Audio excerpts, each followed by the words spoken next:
qu'un homme doit beaucoup épargner pour devenir riche. Et c'est là que je vais m'asseoir et finir.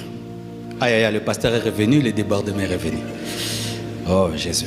Proverbe 11, verset 24. Tel qui donne libéralement devient plus riche, et tel qui épargne à l'excès ne fait que s'appauvrir. Tel qui donne libéralement devient plus riche, et tel qui épargne à l'excès ne fait que s'appauvrir.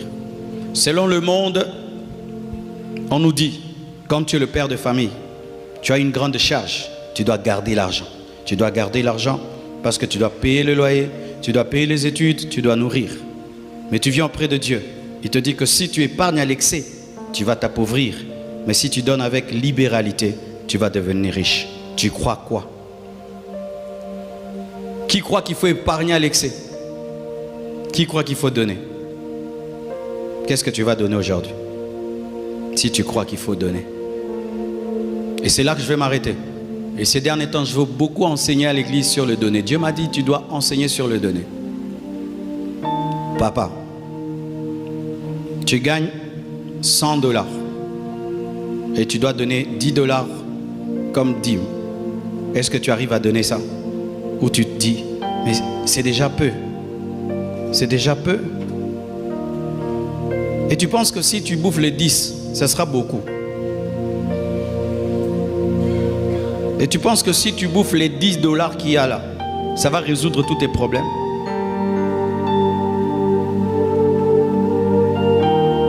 Est-ce que tu as la pensée de la libéralité? Qu'est-ce que tu as déjà donné à Dieu ou à quelqu'un de grand dans toute ta vie? Est-ce que tu as le souvenir d'avoir déjà donné à quelqu'un ou à Dieu, à l'œuvre de Dieu, une somme très grande ou un bien précieux de toute ta vie? À ton père, à ta mère, à un frère, à un homme de Dieu dans une église?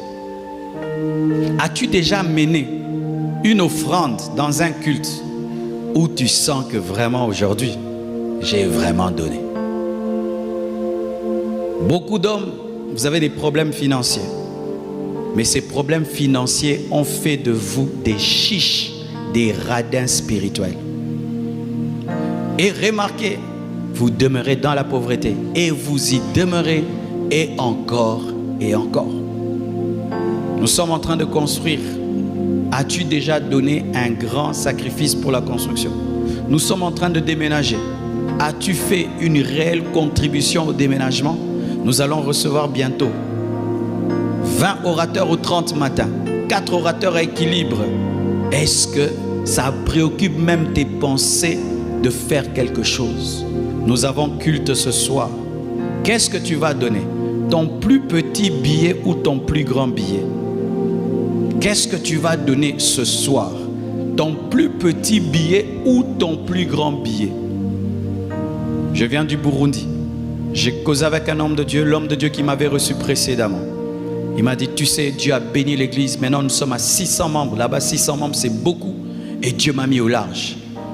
Et tu sais, tu m'avais donné qu'un seul secret.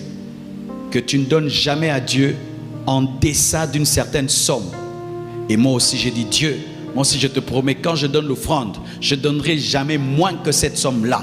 Même si je traverse des moments difficiles, je donne toujours cette somme-là ou plus. Et aujourd'hui, Dieu m'a béni. Tu vas dans des restaurants chics, mais ici, quand tu donnes, est-ce que ça équivaut les restaurants chics? As-tu déjà donné à Dieu 100 000 $? Il y a déjà des gens dans cette église qui ont déjà donné à Dieu 100 000 $. Dans cette église. As-tu déjà donné à Dieu 70 000 $? Il y a quelqu'un qui a déjà donné dans cette église 70 000 $.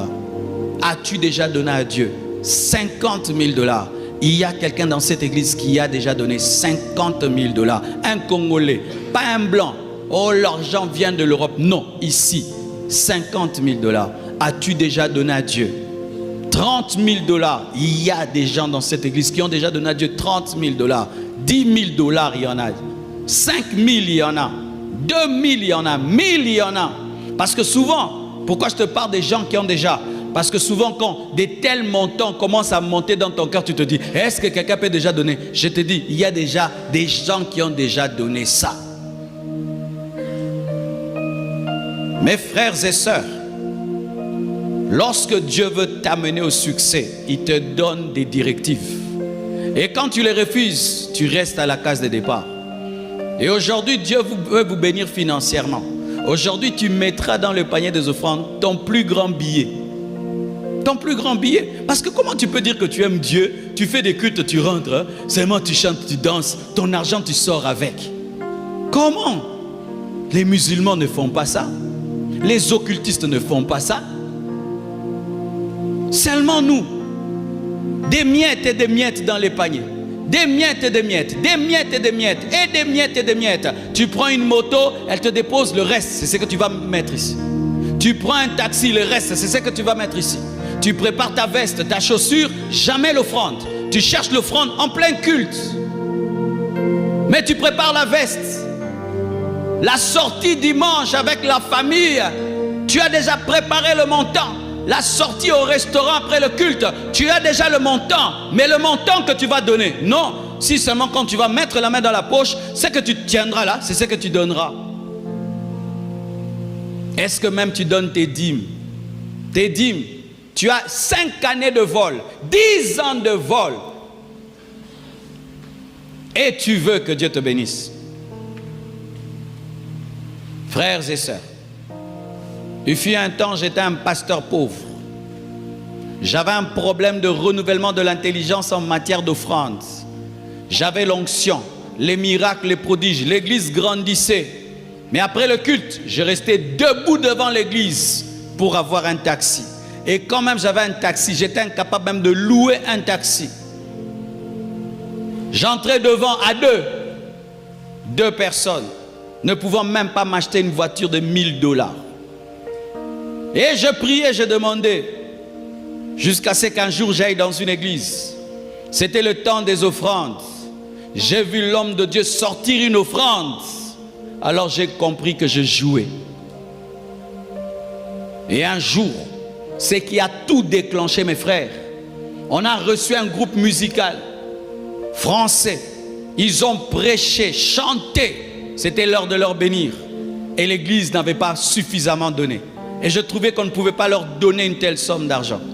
L'Esprit me dira de donner tout ce que j'avais dans ma caisse, tout ce que j'avais dans ma maison, et de leur donner. Tu t'imagines, tu as des enfants, tu as une femme. Et j'en ai parlé à ma femme, elle a accepté. On a vidé tout ce qu'on avait. On a donné à ces hommes. Et ils ont prié pour nous, ils sont partis. Frère, des fois ta vie peut être bloquée, rien que par un manque de direction. Et une offrande peut ouvrir la direction. Ah oui, Corneille, la Bible dit, tes aumônes et tes prières, tes aumônes et tes prières sont arrivées jusqu'à Dieu. Et un ange est descendu à cause des prières et des aumônes. Et l'esprit me montre à ma femme d'ailleurs, qu'on était dans une maison, un salon, rempli de chocolat. Et quelqu'un prenait un seul chocolat à nous donner. Et j'ai reçu la révélation. Et on a appliqué la révélation. Et aujourd'hui, Dieu nous a mis au large. Vous savez qu'on a fait cette offrande, on a fait une semaine pour manger. C'était difficile. Une sœur habitait avec nous. Elle était étonnée de la pauvreté qu'il y avait dans ma maison pendant cette semaine-là. On avait accepté. Vaut mieux être pauvre pendant une semaine et devenir riche toute ta vie. Encore des miettes que tu donneras encore. Ici, tu donneras des miettes. Dimanche, des miettes. Mercredi, des miettes. Vendredi, des miettes. Et ne dis pas, je suis un étudiant. J'étais un étudiant. Lorsque j'ai reçu mes premiers $100 du ministère, mes premiers $100, j'ai pris le 3/4 et je l'ai donné dans une convention. Quand j'ai commencé l'église, pendant une année, tout ce que j'avais, je donnais à Dieu. Tout ce que j'avais, je donnais à Dieu. Je ne prenais que 50 francs ou zaïre, je ne sais plus. Et je rentrais à la maison. Je venais à pied et je rentrais en taxi. Taxibus. Ne dis jamais, je suis un étudiant. Dieu ne te demande pas de donner comme le millionnaire. Dieu ne te demande pas de donner comme un riche. Il te demande de donner dans ta pauvreté. D'ailleurs même, l'une des offrandes les plus acceptées, valorisées dans la Bible, c'est l'offrande d'une veuve. Lorsque Élie devait être nourri, il est envoyé chez une veuve. chez une veuve qui devait tout donner chez la veuve. Pas seulement chez la Sunamite Élisée, mais on parle aussi de la veuve de Sarepta. Lorsqu'Israël a quitté l'Égypte et ils sont entrés dans le désert, malgré le désert, Dieu a demandé une offrande dans le désert. Quel manque de pitié! Non, c'est ça la révélation pour entrer dans la richesse. Mais si tout le temps tu présentes ta pauvreté, tu seras toujours pauvre. Comment Dieu va te donner de l'argent alors que toi-même tu es dominé par l'argent? Comment Dieu peut te donner de l'argent alors que tu es cupide? Comment Dieu peut te donner l'argent et tu ne peux pas te débarrasser de l'argent? Parce que lorsque nous donnons à Dieu, c'est alors que nous prouvons que nous avons dominé la cupidité. Lorsque tu peux prendre une voiture, tu donnes, Dieu voit que la voiture ne te dit rien. Lorsque tu peux te donner une maison, Dieu voit que la maison ne te dit rien. Lorsque tu peux prendre une somme d'argent, Dieu voit que l'argent ne te dit rien. Ne dis jamais que toi tu n'aimes pas l'argent si tu ne donnes pas l'argent. Ne dis jamais ça. Des gens qui aiment critiquer. Oh, les hommes de Dieu, toi-même tu ne donnes pas, tu es un cupide. Prouve-moi ton manque de cupidité en donnant à Dieu des choses qui te font mal. Tu as demandé le travail à Dieu, il t'a donné. Qu'est-ce que toi tu lui donnes? Tu as demandé des bénédictions à Dieu, il te les a données. Qu'est-ce que tu donnes? Toute ta vie, ce n'est que de l'ingratitude. Toute ta vie, ce n'est que du vol. Et c'est que je prêche. Je ne prêche pas pour la fin de la convention. Oh, il dit ça et puis on va donner, c'est fini. Non, fais-en un principe de ta vie. Un principe de ta vie. Pendant que je suis venu dans ce culte, je suis venu avec cette offrande-là. Et je le fais. Je le fais au premier culte, au deuxième, au troisième. Frères, sœurs, sinon, vous aurez des bénédictions dans les autres domaines. Mais pour ce qui est des finances, l'argent ne va pas vous respecter. L'argent ne va pas t'honorer. Dieu ne va pas te donner ça parce que tu adores ça. Tu adores ça.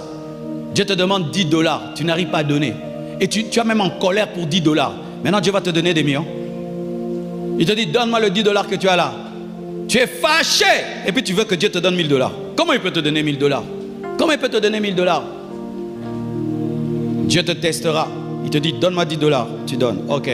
Il commence à te donner des 100 $. Et puis un jour, il dit, donne-moi 100 $. Tu donnes. Ok. Il commence à te donner 1000 $. Et puis un jour, il dit, donne-moi 1000 $. Tu donnes. Ah, ok.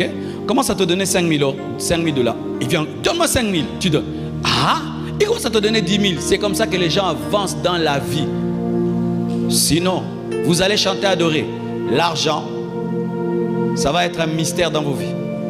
Vous allez commencer à taxer les autres. Eux, il est occultiste, il est magicien. Il n'est pas occultiste, il n'est pas magicien.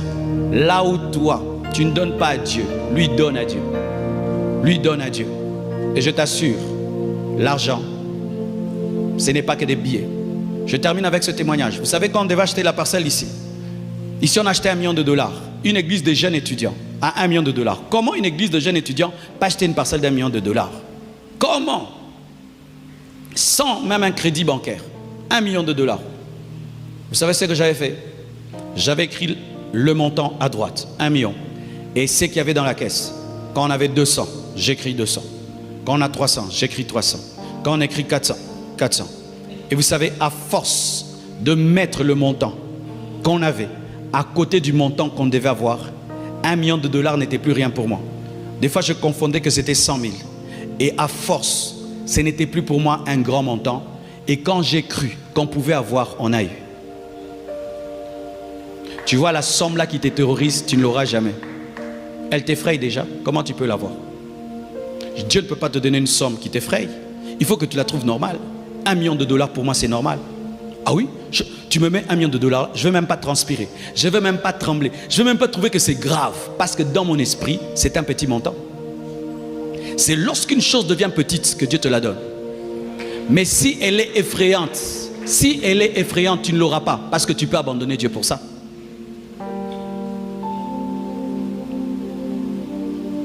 Arrêtez de donner à Dieu des choses que vous ne pouvez pas donner au pasteur. Frère, l'offrande que tu as préparée là, tu peux me donner ça? L'offrande que tu as préparée. Si je dis, ne donne pas, oh, donne-moi ça. Tu peux me donner ça? Tu ne vas pas me donner. Mais c'est ce que tu vas donner à Dieu. Si je disais, non, aujourd'hui, donnez-moi seulement ça. Tu vas mettre ça ici? Tu ne vas pas mettre ça ici. Mais tu vas mettre ça là pour Dieu. Donc je suis plus que Dieu. Quand j'ai compris ça, j'ai dit c'est grave. Si tu reçois une autorité chez toi, tu vas acheter du jus. Je ne sais pas si les jus coûtent combien. Ça coûte combien les jus CRS? 5 000. Si je viens chez toi, tu vas acheter le jus CRS. Mais tu ne peux pas prendre une offrande de 5 000 donnée à Dieu. Vous voyez des petites choses comme ça. C'est pourquoi l'argent, beaucoup de chrétiens sont pauvres. Sont pauvres. Et quand j'ai rencontré des chrétiens qui pour eux les voitures, beaucoup d'argent c'était rien, je me suis rendu compte qu'il y a des hommes qui existent sur cette terre qui peuvent se défaire d'une chose parce que Dieu a parlé. Qui peuvent te donner une somme d'argent. Dernièrement, une femme vient de très loin. Elle m'a donné beaucoup d'argent. Elle dit, elle a quitté l'Europe. Elle dit, Dieu m'a dit de te donner. Quand je reçois, Dieu m'a dit, tu vois dans cet argent que tu as reçu, il y a tel homme de Dieu qui a besoin d'une voiture. Toi, si tu prends, tu lui donnes qu'il achète la voiture. Je l'appelle, je lui donne. Et puis Dieu m'a dit, j'aime ton cœur. Vie chrétienne, ça ne s'arrête pas à danser, chanter. Non. Vous avez des grands projets. Si tu crois que ce grand projet va arriver, pourquoi tu ne donnes pas l'offrande de ce qui arrivera? Seigneur, je crois que tu feras de moi ceci en signe de foi. Je fais cela. Salomon, on dit qu'il était riche. Mais voyez l'offrande qu'il a donnée. David, les offrandes qu'il donnait à Dieu. Comment des fois nous pouvons être nombreux comme ça? Quand le diacre donne les comptabilités des offrandes, on croirait une église de 500 personnes. Pourquoi? Parce que les gens laissent des miettes. Quand on compte l'argent derrière là-bas, il faut voir comment plein de 500 francs, plein de 500 francs, plein de 500 francs. Le temps des offrandes n'est plus un temps d'adoration. C'est devenu un temps de mépriser Dieu, d'offenser Dieu. Comment Dieu t'a béni comme il t'a béni? Tu donnes l'offrande comme un étudiant. Un étudiant donne même mieux que toi. Ta femme donne même l'argent plus que toi. Alors que c'est toi qui lui donnes l'argent, mais ta femme, elle donne à Dieu plus que toi.